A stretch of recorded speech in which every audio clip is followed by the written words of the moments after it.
अब देखिए, हिंदुओं के बड़े से बड़े पंडितों को आप बिठा लीजिए ऑक्सफोर्ड यूनिवर्सिटी लंदन में, 4 दोस्त उसमें तालीम हासिल कर रहे हैं, एक यहूदी, एक ईसाई, एक मुसलमान, एक हिंदू, चारों इंडिया के। जो हिंदू है उसका नाम है कृष्णा मेनन। चारों दोस्त खाने की टेबल पर बैठे हुए और खाना खा रहे हैं, अचानक जिक्र छिड़ गया। एक मुसलमान सवाल कर रहा है, ये मेरा ईसाई दोस्त है, इससे पूछो कि तुम किस नबी को मानते हो? ये कहेगा जीसस, ईसा अलैहिस्सलाम को। ये हमारा यहूदी दोस्त है, इससे पूछो कि तुम किसको मानते हो? वो कहेगा मोसेस, मूसा अलैहिस्सलाम को। मैं मुसलमान हूं, अगर मुझसे कोई पूछे तुम किस नबी को मानते हो, तो मैं कहूंगा मुहम्मदुर रसूलुल्लाह सल्लल्लाहु अलैहि वसल्लम को। ईमान तो मेरा सब नबियों पर है, लेकिन पैरवी किसकी करते हैं? इताअत किसकी? मुहम्मदुर रसूलुल्लाह सल्लल्लाहु अलैहि वसल्लम की। इनको अपने नबी का नाम मालूम है, इनको अपने नबी का नाम मालूम है, मुझे अपने नबी का नाम मालूम है। आए कृष्णा, तुम भी हमारे दोस्तों इंडिया से बिलोंग करते हो, जरा ये बताओ कि तुम किस नबी को मानते हो, तुम्हारा नबी कौन है? कृष्णा मेनन खामोश। उस मुसलमान ने सवाल किया, हमारे नबी मोहम्मद रसूलुल्लाह पर कुरान उतरा, इनके नबी मूसा पर तौरात उतरी, इनके नबी ईसा पर इंजील उतरी। आए मेरे दोस्त कृष्णा, तुम्हारे नबी पर कौन सी किताब उतरी? उसने झट से कह दिया, चारों वेद। वेद आसमानी किताब, आकाशीय किताब, उसने कह दिया। अब देखिए, उस मुसलमान ने फिर सवाल घुमा कर दिया, आए कृष्णा, वेद आसमानी किताब मानते हो तुम, तो हमें मालूम है मेरी आसमानी किताब कुरान है, उसको लाने वाले मोहम्मद रसूलुल्लाह हैं। ये ईसाई है, ये जानता है कि इंजील आसमानी किताब और इस किताब को लाने वाला नबी ईसा है। और ये यहूदी है, ये भी मानता है कि हमारी आसमानी किताब तौरात है और इस किताब को लाने वाले नबी मूसा हैं। आए कृष्णा मेनन, तुम्हारी आसमानी किताब जो है वेद है, उस आसमानी किताब का लाने वाला नबी, अवतार, ऋषि, मुनि, पैगंबर, मैसेंजर, प्रॉफिट कौन है? कृष्णा मेनन फिर खामोश। कहने लगा, किताब तो आसमानी है, आकाशीय है, लेकिन इस किताब का लाने वाला कौन है हमें नहीं मालूम। आज भी हिंदू कौम एक ऐसी कौम है जिसको वेद आसमानी किताब तो मानती है, लेकिन इस किताब का लाने वाला नबी कौन है वो कहती है हमें नहीं मालूम। और कयामत के दिन नूह अलैहिस्सलातु वस्सलाम की कौम ये कहेगी कि अल्लाह, मेरे पास आसमानी किताब तो आई थी, डराने वाला तो आया था, लेकिन कौन था ये हमें नहीं मालूम। बुखारी की इस हदीस से किसी हद तक क्लियर हो रहा है कि हो सकता है हिंदू धर्म का ताल्लुक हजरत नूह अलैहिस्सलातु वस्सलाम से गहरा हो।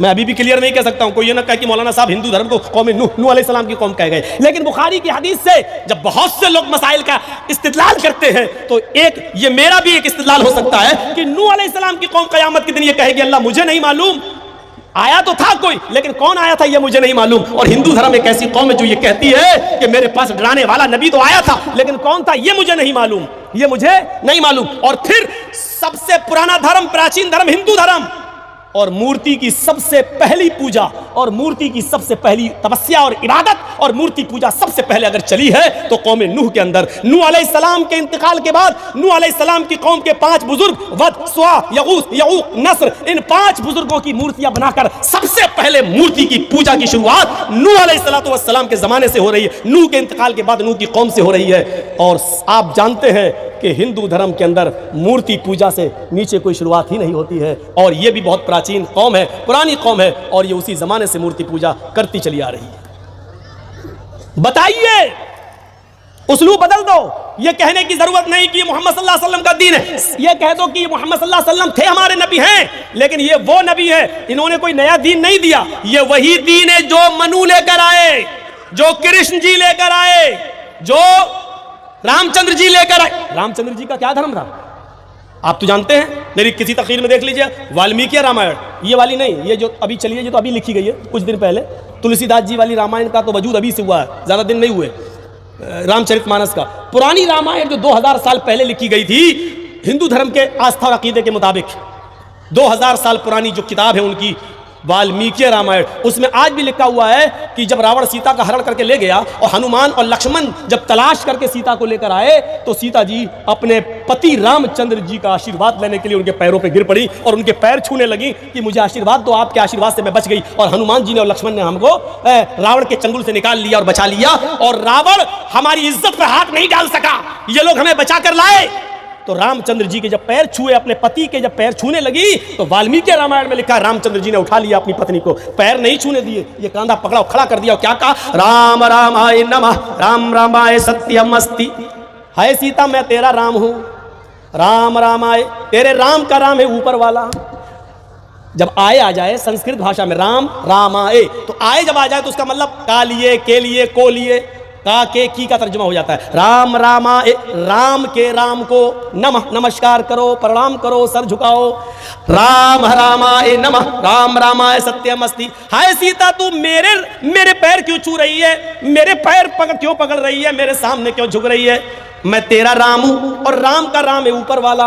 राम रामाय नमः, सीता राम के राम को प्रणाम करो, मैं तेरा राम हूं, अपने राम के सामने मत झुको, उस राम के सामने झुको जो तेरे राम का भी राम है।